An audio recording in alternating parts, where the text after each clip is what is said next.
하나님의 말씀 함께 봉독하겠습니다. 요한계시록 3장 7절에서 13절까지 한 절씩 교독하겠습니다. 요한계시록 3장 7절에서 13절 한 절씩 교독하시고 13절은 함께 봉독합니다.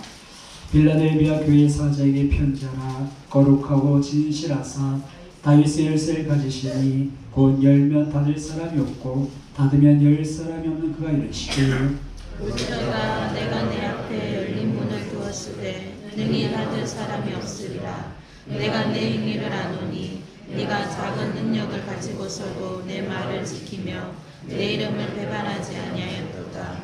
보라, 사탄의 배당 곧 자칭 유대인이라나 그렇지 아니하고 거짓말하는 자들 중에서 몇을 내게 주어 그들로 와서 내 발 앞에 절하게 하고 내가 너를 사랑하는 줄을 알게 하리라. 내가 너의 네 말씀을 지켰은즉 내가 또한 너를 지켜 시험의 때를 면하게 하리니 이는 장차 온 세상에 임하여 땅에 거하는 자들을 시험할 때라. 내가 속히 오리니 내가 가진 것을 굳게 잡아 아무도 내 면류관을 빼앗지 못하게 하라. 이기는 자는 내 하나님 성전의 기둥이 되게 하리니 그가 결코 다시 나가지 아니하리라. 내가 하나님의 이름과 하나님의 성 곧 하늘에서 내 하나님께로부터 내려오는 새 예루살렘의 이름과 나의 새 이름을 그 위에 기록하리라. 함께 보겠습니다. 그 있는 자는 성령이 그에게 하시는 말씀을 들을지어다. 아멘. 오늘은 말씀을 지키는 자라는 제목으로 이기는 자에 대해서 계속해서 말씀을 살펴보도록 하겠습니다. 11월 14일, 11일이면 수능이 있습니다. 이제 수능 시험을 치러야 될 텐데요. 이렇게 수능을 준비하는 친구들이 정말 이렇게 최상의 컨디션으로 시험을 치를 수 있도록 치료하고 또 마음의 담대함에서 기대해 주시고 후회하지 않는 시험을 치를 수 있도록 계속해서 기대해 주셨으면 좋겠습니다. 보통 우리가 입시에 대해서 입시 전쟁이다 이런 표현을 씁니다. 정말 서로가 경쟁하고 또 그 경쟁에서 정말 이렇게 이 입시를 통과해서 대학에 진학하는 학생들과 그렇지 않은 학생들 간에 그 결과에 큰 차이가 있는 것을 볼 수 있습니다. 정말 입시에서 이렇게 실패해서 다음 기회를 이렇게 기다려야 되는 이들에게는 또 이 한 해라는 시간이 굉장히 이렇게 고통스러운 시간이 되는 것이죠. 반면 입시 전쟁 경쟁을 뚫고 대학에 진학한 학생들에게는 대학이라는 새로운 사회를 경험할 수 있는 어떤 선물이고 또 특권이 주어집니다. 어떤 분들은 대학 전공을 살리는 경우가 거의 없는데 굳이 돈 그렇게 많이 들여서 대학을 갈 필요가 있는가 그런 이렇게 회의적인 질문을 던지기도 하지만 이 대학이라는 그 시간, 그 문화, 또 경험할 수 있는 사회 그리고 그 자유라고 표현할 수 있을까요? 그것은 정말 우리 인생의 경험을 특권이 하나가 아닌가 생각해 봅니다. 이기는 자, 이 입시 전쟁에서 정말 이기는 자에게 주어지는 선물이죠. 제가 이 입시 전쟁이라는 키워드로 인터넷 검색을 하다 보니까 스카이 캐슬이라는 드라마가 이렇게 검색이 되더라고요. 그래서 이게 뭔가 이렇게 한번 찾아봤더니 작년 말부터 올해 2월 1일까지 방영된 드라마인데 처음에는 1%대 시청률을 시작하다가 15%대까지 5% 시청률을 가진 그런 드라마입니다. 내용을 보니까 어떤 분이 한 줄로 요약을 해놨더라고요. 부와 명예, 권력을 모두 거머쥔 상위 0.1%의 엄마들이 제 자식을 왕자 공주처럼 키워내는 스토리. 그래서 정말 입시를 통해서 우리 자녀에게 좋은 대학에 진학해서 그들의 장래를 이렇게 보장해 주려는 그런 게 스토리가 아닌가 생각해 봅니다. 이런 그 이야기가 나온 배경에는 어떤 것이 있냐면 요즘 우리 입시 제도랑 관계가 있습니다. 저희 때만 해도 학력고사 시험 한번 쳐서 정기국 이렇게 가면 됐는데 요즘 어떠냐면 그렇게 수능을 쳐서 대학을 진학하는 정시는 이렇게 비율이 낮습니다. 그리고 수시를 통해서 대학을 진학하게 되는데 이 수시는 이제 내신을 포함한 비교과 활동 그리고 수상 실적, 교과 세부 능력 등 여러 가지 종합적으로 평가는 학생부 종합전형이 있는데 이게 이제 애들의 스펙을 보는 겁니다. 얼마나 봉사활동도 하고 어떤 규모에는 이렇게 세미나나 아니면 그런 데 이렇게 연구에 참여하는가 이런 다양한 걸 이렇게 논하다 보니까 그 자녀들의 스펙들을 쌓는데 부모들이 신경을 안 쓸 수 없는 거죠. 그런 이야기들이 이 스카이 캐슬에 이렇게 등장하는 것 같습니다. 그래서 그 중에 등장하는 캐릭터가 입시 코디라는 캐릭터가 등장하는데 실제적으로 학원가에서는 입시 컨설턴트라는 그런 이들이 이렇게 있다고 하네요.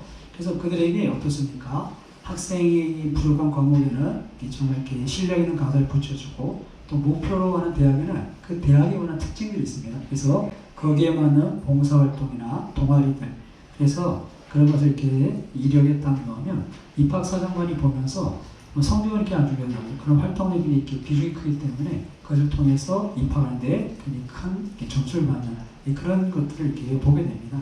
이것이 이제 우리 교육의 현장이고 그런 것들을 통해서 정말 학부모들이 또 학생들이 얼마나 이렇게 전심전력하는가 뭐 그런 이제 이야기인데 부정적인 면도 분명히 있었겠죠. 하지만 중요한 것은 입시 전쟁, 이 전쟁 이기기 위해서 얼마나 많은 노력들, 정말 이렇게 정말 목숨 걸고 입시를 준비하는 하는 것을 잘 보여준 드라마가 아닐까 그런 생각을 해보게 됩니다.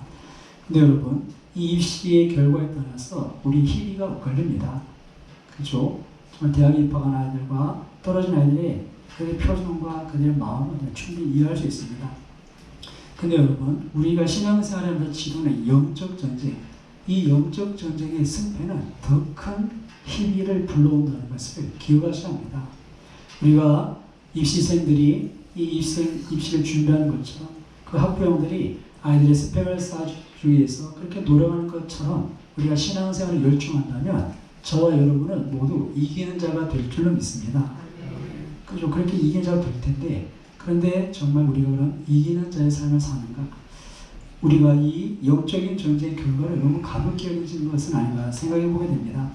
예수님께서 우리에게 다시 오셨을 때 이런 비유의 말씀합니다. 한편에는 주님을 아는 이들, 한편에는 주님 모르는 이들. 그 오른쪽과 사람, 왼쪽의 사람 잘 구분하시죠. 마지막 날은 두 가지 일밖에 없습니다. 주님이 얘기하시죠. 나에다 착하고 충성된 종, 정말 내가 목말 때 마실 것이고 내가 갇혔을 때 돌아봐주고 그들을 기억해 주십니다. 근데 한편에는 주여 주여 우리가 주의 능력도 임하고 주의 이름으로 내가 선지자도 되고 그런데 주님 하시는 말씀이 내가 너를 도무지 모른다. 불법을 행한 자들아 내게서 떠나가라. 그럼 그게 어떻게 되겠습니까? 하나님 앞에 인정받는 그 영적인 전쟁에서 이겨낸 사람들은 천국을 소유하게 되지만 이 영적인 전쟁에 실패하는 들은 주님께서 쫓겨나서 마지막 심판밖에 없다는 것을 우리 아침 다시 한번 기억할 수 있기를 주님의 이름으로 축원합니다. 우리가 싸워야 될 전쟁은 입시 전쟁보다 훨씬 혹독한 결과를 가져오게 됩니다. 우리가 이런 것을 생각할 때 정말 우리가 치는 영적 전쟁, 우리가 어떤 수고를 하고 있는가 그것을 한번 기억하는 그 아침이 되었으면 합니다.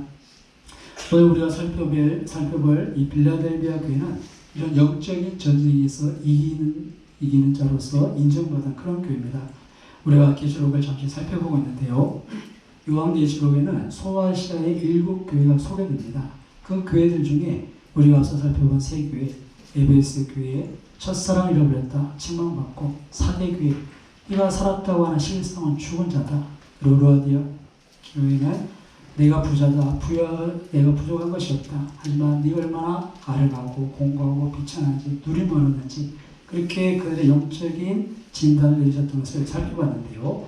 정말 이 7교회 중에 하나님 앞에 칭찬받지 않는 교회는 2개가 있습니다. 근데 그 2개의 교회 중에도 하나님 앞에 칭찬을 받는 교회는 이 빌라델비아 교회가 유일한데요. 이 빌라델비아 교회 정말 우리가 보기에 어떻게 이렇게 주님 앞에 인정받는 그런 이렇게 이기는 삶을 살았을까? 그런 신앙생활을 했을까? 우리가 생각해 볼 수 있는데 참 놀라운 것은 이런 빌라델비아 교회가 다른 교회들보다 훨씬 작은 능력을 가졌다는 겁니다. 8절 말씀을 다시 한번 봉독해 보겠습니다. 요한계시록 3장 8절입니다. 볼지어다 내가 내 앞에 열린 문을 두었으되 내게 닫을 사람이 없으리라. 내가 내 행위를 아노니 내가 작은 능력을 가지고서도 내 말을 지키며 내 이름을 배반하지 아니하였도다. 아멘. 여러분 신기하지 않습니까? 7교회가 다 하나님 앞에 이렇게 평가받을 때 5개는 다 책망이 있고 정말 그 다음에 겨우 이제 빌라델비아 한 교회만 칭찬을 받는데 오히려 이 빌라델비아 교회는 작은 능력밖에 없었다. 우리가 생각하기에 이런 영적인 전쟁 이겨내고 좀 하나 이전 거두려면 뭔가 큰 능력이 있어야 될 것 같은 그런 생각을 하게 됩니다.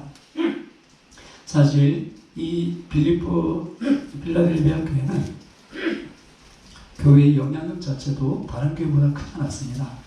교회의 영향력으로 보자면 에베소 교회에 가장 큰 영향을 가집니다. 사도 바울이 그곳에 한 2년 정도 머물면서 그렇게 교회를 세웠고 정말 영향력 있는 지도자들이 에베소 교회를 거쳐갔고 그리고 요한계시록에서 제일 먼저 에베소 교회에 편지를 하죠. 그리고 그 루아디아 교회 같은 경우에는 정말 경제적으로 인해서 전혀 부족함이 없는 교회입니다. 재정적으로 튼튼한 교회. 그래서 스스로도 우린 부자다, 부유한 것이 없다. 그런 재정적인 힘이 있는 교회가 루아디아 교회입니다. 그런데 빌라델비아 교회는 그런 어떤 내놓을 만한 그런 이력이 없는 교회인데 작은 능력밖에 없는데 주님께서 말씀하시기를 네가 작은 능력밖에 없지만 내 말을 지키며 내 이름을 배반하지 않았다. 네가 이겼다, 승리했다. 그렇게 그들을 칭찬하고 있다는 것입니다. 원인대로 좀 하나님 앞에서 우리 연약함을 핑계댑니다. 마음은 어린데 육신이 약하다. 거기에는 내 역량 부족, 정말 내 한계에 대한 그런 인정이 있을 수 있습니다. 그러나 또 반면에 내 자신의 그런 부분보다 우리의 환경을 탓할 때가 훨씬 많다는 것도 우리가 기억해야 됩니다. 하나님께서 우리를 부르셨는데 정말 우리에게 이 선한 싸움을 싸우도록 우리에게 또 말씀을 맡기시는데 우리는 우리가 역량이 없다고 또 상황이 그렇지 않다고 형편이 안 된다고 우리는 주저하고 뒤로 물러나는 경우가 종종 있다는 것이죠. 왜 이런 일이 있을까? 빌라델비아 교회는 작은 능력으로도 이기는 자가 되었는데 왜 우리는 그렇지 못한가? 저는 이렇게 말씀을 준비하면서 이런 생각을 해봤습니다. 왜 우리가 영적인 전쟁에 패하는가? 우리가 능력이 적어서인가? 그것이 아니라 우리가 이 영적 전쟁에 집중하지 않기 때문이다. 그런 생각을 해봅니다.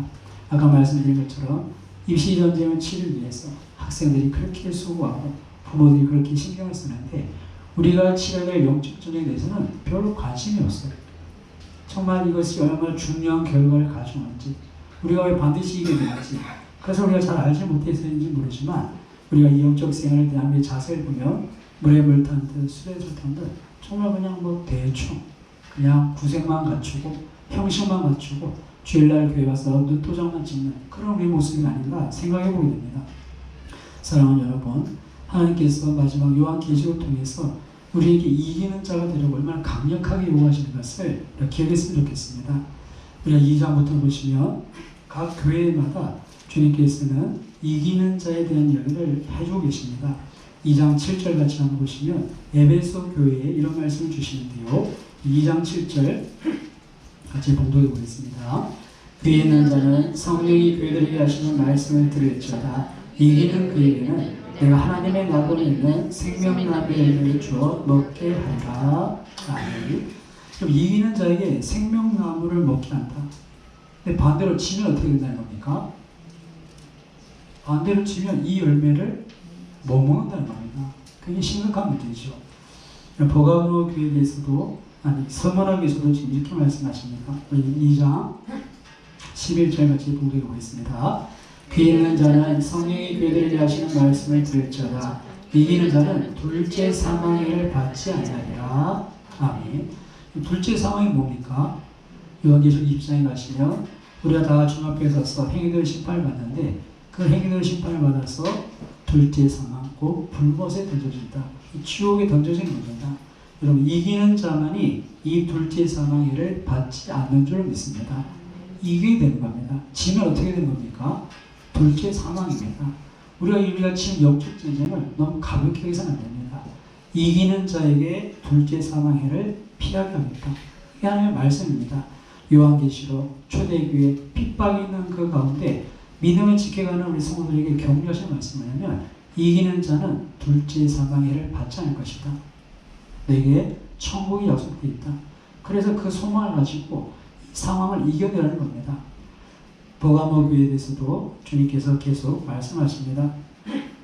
주님께서 이 버가모 교회에 대해서도 계속해서 또 이기는 자에게 말씀하시는데요. 17절 같이 한번 2장 10절 공부해 보겠습니다. 귀에 있는 자는 성령이 그에게 하시는 말씀을 들을지어다. 이기는 그에게는 내가 감추었던 만나를 주고 또 힘들어 줄 텐데 그들 위에 새 이름을 기록한 것이 있나니 받는 자밖에는 그 이름을 알 사람이 없느니라. 아멘. 이 감추었던 만나, 우리에게 영의 양식입니다. 주님께서 우리에게 정말 오병의 기를 통해서 말씀하시면서 주님 자신이 생명의 떡이다, 그렇게 말씀하시죠. 이렇게 보시면 이기는 것이 단순히 신앙생활 잘하면 복받는다 이런 차원이 아니라 우리 영혼과 관계 있다는 것을 보게 됩니다. 계속해서 이제 두아디라나 또 사대, 빌라델 계속해서 일일이 말씀하시는데요. 오늘 우리가 살핀 빌라델비아 교회에도 역시 주님께서 이기는 자에 대해서 약속하시죠. 11같이 3장 12절 공부해 보겠습니다. 이기는 자는 내 하나님의 성전의 기둥이 되게 하리니 그가 결코 다시 나가지 아니하리라. 내가 하나님의 이름과 하나님의 성 곧 하늘에서 내 하나님께로부터 내리는 새 예루살렘의 이름과 나의 새 이름을 그 위에 기록하리라. 아멘.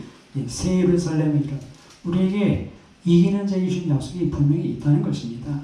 우리가 이런 하나님의 약속을 생각할 때 우리가 왜 이 영적인 전쟁에 집중하지 않는가? 왜 다시 한번 기억했으면 합니다. 우리의 이 싸움은 단순히 정말 우리의 삶에서 복을 받는가, 아니면 우리의 삶 문제가 해결되는가, 그런 차원이 아니라 영원한 운명에 관계된다는 것을 기억해야 합니다. 히브리서 12장 4절은 이렇게 말씀합니다. 우리 한번 찾아봤으면 하는데요. 히브리서 12장 4절 보시면 우리가 얼마나 이 영적 전쟁에 집중하지 않는가를 이렇게 말씀합니다.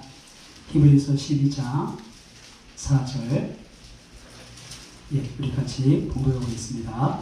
너희가 죄와 싸우되 아직 피 흘리기까지 대항하지 아니하고. 아멘. 우리가 죄와 싸우는 것, 우리가 뒤에 살펴보겠지만 우리가 싸워야 될 영적 전쟁, 죄와 싸워 이기는 겁니다. 근데 우리가 죄와 싸우는데 피 흘리기까지 하는가? 한번 기억해 봤으면 합니다. 우리가 지난주에 영적 진단표 이렇게 여러 가지 체크를 했는데 그것이 한 주간 마음에 걸려서 그것과 싸워 이겨보려고 이렇게 마음을 들이고 애쓰고 정말 내 자신의 약함 때문에 금식하고 통회하면서 성령의 도우심을 간절히 구해보신 분이 계신가요? 정말 내가 이것과 싸워 이기게 됐구나. 내가 정말 놔둬서 안 되겠구나. 이게 나를 병들게 하고 이것이 나를 하나님의 은혜로부터 제외되게 하고 정말 하나님 나를 끊어서 정말 하나님 어디 계신지 모르는 하나님 없는 인생을 살아가는구나. 그런 정말 탄식과 정말 그런 안타까움에 정말 이것 때문에 피 흘려까지 싸워보는 그런 경험이 우리에게 한 번쯤은 있어야 하지 않겠습니까? 이런 노력 없이, 이런 집중 없이 우리가 그냥 예수님 날 왜 십자가 죽었으니 내가 구원을 받겠지, 이런 아니라는 생각을 하고 있다면 이 생각이 마귀에 의해서 난 우리를 속이고 있는 거짓된 생각이라는 것을 다 깨닫게 되시길 주님의 이름으로 축원합니다. 하나님 우리를 위해서 구원 이루시고 정말 우리에게 계속 찾아오셔서 우리의 마음 두드리십니다. 우리가 지난주에 살폈지만 볼자다 내가 문 밖에서 두드린다.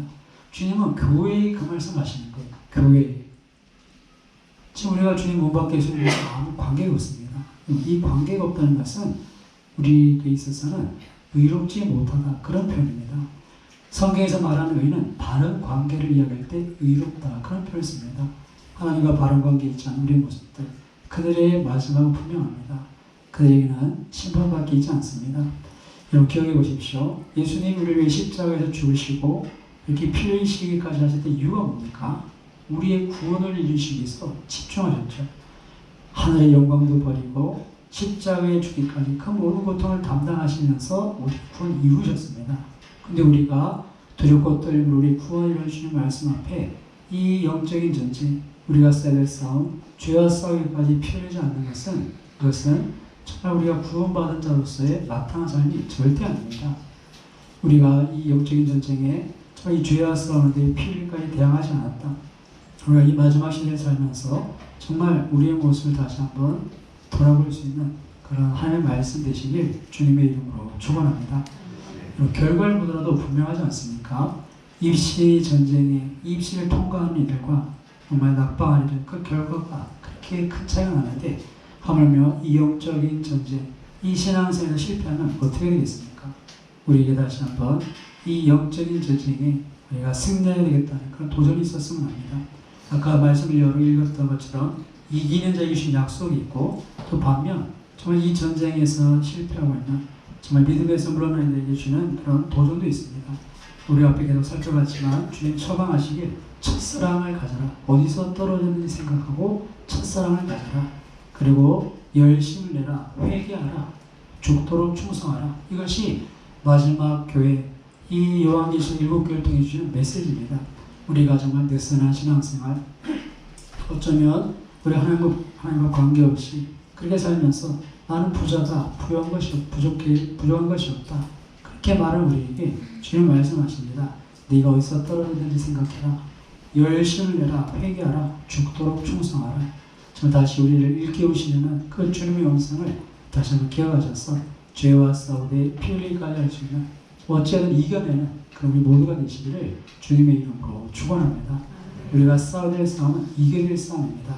자, 그렇다면 우리가 싸우는 싸움이 어떤 싸움일까요?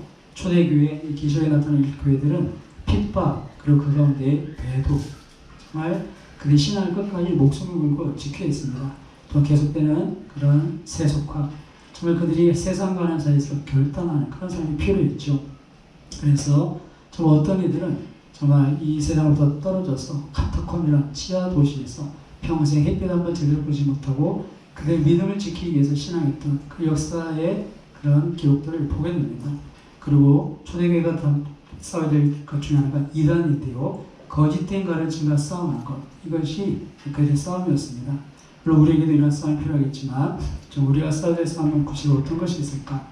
우리가 지난주 영적 진단표를 이렇게 보면 우리가 싸울 것들이 구체적으로 많이 있는데요, 크게는 먼저 우리 자신과 싸워 이겨합니다. 우리 자신의 생각, 그죠? 우리가 육신의 생각대로 살아가는데 이 생각들을 우리가 꺾지 못하면 절대 우리가 이 싸움에서 이길 수 없습니다. 우리가 자신과 싸운다는 것은 다른 게 아니라 우리 자신을 사랑하고 그리고 돈을 사랑하고 육신의 생각대로 살게 하는 이 생각들과 싸워 이겨야 합니다. 분명히 우리가 말씀을 살폈지 않습니까? 육신대로 살면 반드시 죽는다. 반드시 죽는다. 근데 우리가 내 자신을 우리가 이렇게 돌아보지 않고 내 자신과 싸우려는 생각을 하지 않습니다. 오히려 내 자신이 원하는 대로 되길 바라고 내가 원하는 대로 이루어지기를 하나님께 기도하죠. 근데 여러분, 하나님께서 우리에게 말씀을 하십니다.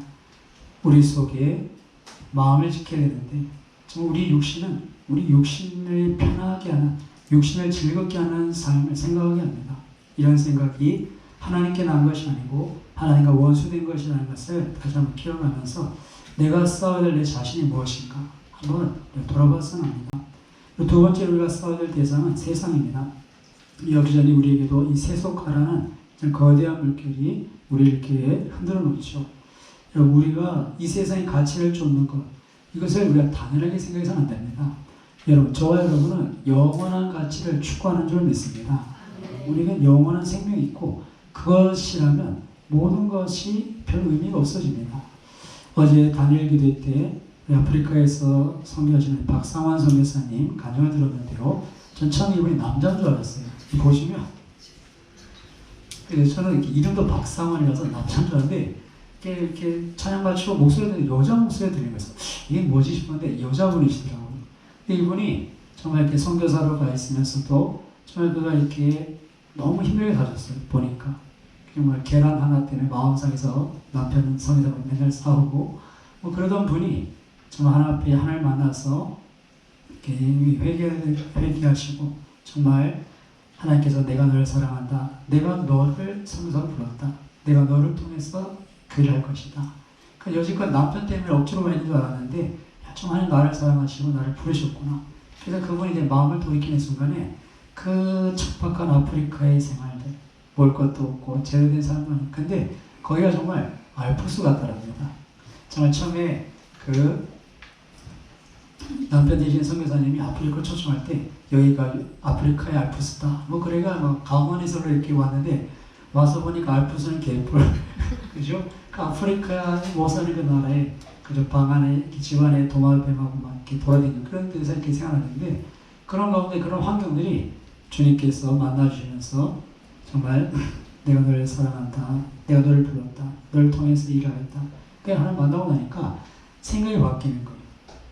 여지까지는 환경 때문에 불평했는데 정말 이것 때문에 남편 상에서 맨날 무조건 싸우는데 정말 그게 아니라 정말 모든 것이 감사하고 그때 그 말씀 중에 이런 말씀 하시더라고요. 하나님께서 나는 널 위해 독생을 맡기지 않고 주었다. 근데 넌 네 아들 계란 하나 못 먹는 것 때문에 그렇게 불평하냐. 그런 틀 이렇게 말씀하시는 것을 들었습니다. 우리가 세상과 싸워 이길 때 정말 우리가 이 세속과를 이기는 방법은 우리가 주님을 바라보는 것인 줄 믿습니다. 우리가 주를 따르는 그리스도인으로서 우리에게 허락된 삶이 있고 우리에게 기대하시는 삶이 있습니다. 그것은 세상에서 구별되는 것이죠. 또 우리가 가진 세상은 인본주의입니다. 내가 중심이고 그리고 정말 어떨 때는 하나님마저도 내 마음에 합당하지 않으면 하나님도 갈아치웁니다. 요즘 우리 학생들 전도하면 재밌는 게 저 교회 끊었어요. 교회 끊고 그죠? 이게 이제 애들 편에서 그렇지만 내가 어른들 같으면 어떻겠어요? 정말 무슨 문제가 있어 교회가 내 기도에도 응답이 없어 그러면 교회 끊고 절에도 가보고 무당도 찾아가보고 그런 거 아니겠습니까? 모든 게 나 중심입니다. 인본주의 신앙이죠. 근데 하나님은 우리의 삶이 신본주의 정말 먹든지 마시든지 무엇하든지 하나님 영광을 위하여 원하신다는 것. 역시 우리 창조된 모습이고 그 삶이 정말 복되다는 것을 우리 모두가 깨닫게 되기를 주님의 이름으로 축원합니다. 우리가 살아가는 세상이 많습니다. 물질 만능주의도 있고 또 정말 이렇게 우리 자신이 바라는 어떤 출세도 있고 또 우리가 생각하는 그런 멋진 인생도 있지 않습니까? 이 모든 것이 정말 하나님의 뜻과 어긋난 것이라면 정말 그것을 가치 있게 여기자면 이것은 세상에 썩을 것이다. 잠시 없을 것이다. 그런 영원의 안목을 가질 수 있어서 이 모든 것을 이겨낼 수 있기를 주님의 이름으로 축원합니다. 그리고 우리가 마지막 사회에 대해서 마귀입니다. 영적인 존재가 분명히 있다는 것을 기억해야 되는데요. 마귀의 목적은 단언합니다. 어떻게든 우리를 죄를 짓기 위해서 하나님과 원수가 되기 위해서 멸망시키는 것이 마귀의 목적입니다. 마귀가 우리를 넘어뜨리려고 할 때 우리를 어렵게 하고 힘들게만 하지 않습니다. 오히려 우리의 삶 속에 우리의 마음을 빼앗아가는데 하나님보다 더 좋은 걸 줘서 그 마음에 넣어서 우리의 마음을 뺏어갑니다. 여러분 예수님의 비유를 보면 참 놀라운 것이 돌제밭은 돌짝밭이죠. 그 돌짝밭을 예수님이 이렇게 설명합니다. 말씀을 받았지만 햇빛에 탔다. 그래서 외부적인 핍박에 대한 얘기를 하십니다. 핍박으로 인해 열매 맺지 못한 인생이 분명히 있지만 세 번째 밭이 더 우리 실질적이죠. 재계유, 그 다음에 세상 염려, 기타 욕심 이것 때문에 결실치 못하는 거예요. 여러분 이 결실치 못하는 밭은 아무 쓸모없는 밭인 줄로 믿으시기 바랍니다. 그냥 뿌리 내리고 있다고 알고 내가 다 됐는데 이게 아니라 주님은 열매를 안다고 하셨습니다. 이 셋째 밭도 하나님 앞에 합당한 밭이 아닙니다. 이 셋째 밭의 사람들도 분명히 주님 오시면 왼쪽에 있는 사람처럼 내가 너를 도무지 알지 못한다. 그렇게 말씀하실 겁니다. 사랑하는 여러분, 우리가 이 마귀의 괴계를 우리가 분별하고 이것을 이렇게 싸워야 합니다. 마귀는 속이는 자, 시험하는 자, 결국 우리를 멸망하게 하는 자입니다. 우리의 마음에 드는 생각, 그것이 모두가 내 생각이 아니라고 우리가 말씀을 살펴봤습니다. 지금도 그 생각들을 분별하지 않으면 우리의 감정에 휩쓸리기도 하고 우리 속에 드는 세상의 욕심을 따라 재리의 유혹 그리고 세상 염려에 따라서 우리는 어긋난 길로 가다가 결국 반드시 멸망하게 될 겁니다. 둘째 사망에서 피할 길이 없을 것입니다. 주님은 이것을 우리에게 말씀하셨고 우리 이기는 자가 되라고 일곱 교회 모두에게 이기는 자에 대한 그런 약속들을 해주셨는데요. 그럼 어떻게 이기니까? 결론입니다. 빌라델비아 교회가 작은 능력 가졌는데 어떻게 이것을 이겨냈는가? 주님은 이 빌라델비아 교회에게 이렇게 얘기합니다. 우리 같이 한번 10절 말씀 같이 보겠습니다. 10절입니다. 내가 나의 인내의 말씀을 지켰은즉 내가 또한 너를 지켜 시험의 때를 면하게 하리니 이는 장차 온 세상에 임하여 땅에 거하는 자들을 시험할 때라. 아멘. 8절에 보시면 내가 작은 능력을 가지고서도 내 말을 지키며 내 이름을 배반하지 않았다 말씀하는데요. 이 빌라델비아 교회는 인내의 말씀을 지켰다. 그렇게 표현합니다. 하나님의 말씀을 지키는 게 그냥 되지 않습니다. 믿음의 인내가 필요한 것입니다. 그 인내 없이 고3들도 입시치료에서 얼마나 많은 인내를 합니까? 자고 싶은 잠을 줄이고 놀고 싶은 걸 참고 그렇게 입시를 치르는데 우리가 영원한 약속을 바라보면서 우리가 써야 될 싸움에 임하면서 우리가 이렇게 인내의 말씀을 지키려 한다면 우리에게 정말 하나님이 계시고 내 속에 정말 주님이 주신 영생이 있는가 한번 점검해 봐야 합니다. 그런 우리들에게 주님께서 정말 말씀을 지킬 것을 이렇게 명하시는데요. 그 모든 것에 대해서 정말 다른 방법이 없습니다. 말씀이 곧 생명이고 그 말씀이 곧 영이 돼서 우리를 주장해 가지 않으면 우리가 이겨낼 수가 없는 것이죠. 우리에게 정말 이런 말씀에 대한 도전도 있었으면 합니다. 계속해서 우리가 말씀을 살펴보면서 우리의 마음을 지키라 하면서 우리의 생각에 대해서 말씀을 드린 적이 있는데요. 정말 우리의 생각, 하나님의 말씀이 우리의 생각이 되는 그날이 우리에게 있었으면 합니다. 여러분들 말씀을 품으셨으면 좋겠는데 이번 11월, 12월 2달 매일 성경책 뒤에 있습니다. 말씀을 묵상하는 것, 하나님의 말씀을 품는 가장 좋은 방법입니다. 이렇게 말씀을 가까이 하시고 정말 그 말씀 속에서 성령의 인도하심이 있습니다. 하나님께 우리에게 분명히 지도하십니다. 좀 우리가 분별하지 못하는 생각을 분별하게 하시고 우리가 정말 이렇게 물러나고자 할 그때 하나님 도전하시죠. 우리 연약함을 도우십니다. 여러분이 그 말씀의 능력들을 경험했으면 합니다. 그리고 말씀과 기도, 이것은 뗄래야 뗄 수 없는 그런 영적인 관계입니다. 여러분, 기도 없이 말씀은 그냥 지식의 몸입니다. 근데 기도를 통해서 말씀의 검이 성령의 검이 돼서 우리의 심령과 골수를 찔러 쪼개는 역사를 일으키는 줄 믿으시길 바랍니다. 그 말씀이 우리 속에 역사하기 위해서는 기도가 뒷받침돼야 되죠. 그래서 예수님께서도 마귀를 시험을 이길 때 40일 금식 기도가 기본입니다. 기도가 있고 말씀으로 이겨내는 겁니다. 다시 한번 우리가 말씀과 기도를 통해서 우리의 영적인 근력을 키워서 우리가 싸워야 될 영적인 전쟁 다 이기는 자로 주님 앞에 서시게 되기를 주님의 이름으로 축원합니다. 함께 기도하겠습니다. 예수님은 우리에게 생명을 주시고 우리에게 이 믿음의 삶을 살도록 하늘의 영광 버리고 십자가에 죽기까지 복종하심으로 이것을 우리에게 허락해 주셨습니다. 우리에게는 이기는 자에 대한 말씀을 주십니다. 우리가 이 영적 전쟁에 집중하지 않으면 정말 죄와 싸우되 피 흘리기까지 아니하면 우리가 이겨낼 수 없고 이기지 못하면 주님의 약속을 얻을 수 없습니다. 우리가 참 이 말씀을 생각해 볼 때 우리가 너무 이렇게 하나님 앞에서 우리 자신을 이렇게 독려하고 말씀대로 살려고 하는데 힘쓰지 못한 것 우리가 회개하고 교회들이 주셨던 말씀처럼 우리가 첫사랑을 회복하되 어디서 떨어지는지 생각하고 그리고 회개하고 열심을 내고 죽도록 충성하라는 말씀 다시 한번 우리가 그 말씀을 쫓았으면 합니다. 이 말씀을 한번 기억하시고 기도하시고 제가 기도하겠습니다.